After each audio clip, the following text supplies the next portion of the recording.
एक समय की बात है। एक शांत गांव के पास एक रहस्यमयी जंगल था, जहां दो परियां रहती थीं।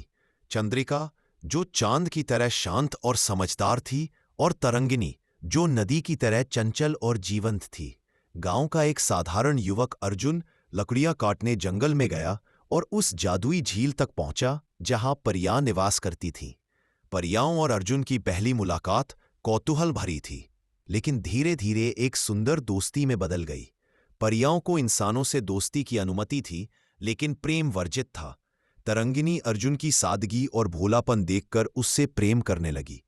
चंद्रिका ने उसे चेतावनी दी कि अगर कोई परी प्रेम करे तो उसे अपनी सारी शक्ति छोड़नी पड़ती है।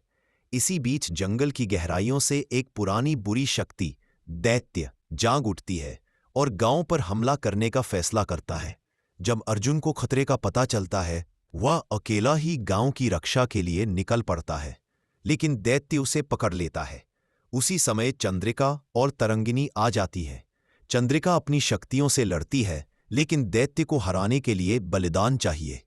तरंगिनी अर्जुन को बचाने के लिए अपनी सारी परिशक्ति त्याग देती है।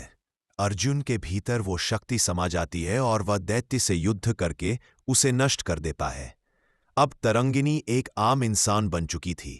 अर्जुन उसका हाथ पकड़कर कहता है, अब तुम और मैं एक जैसे हैं।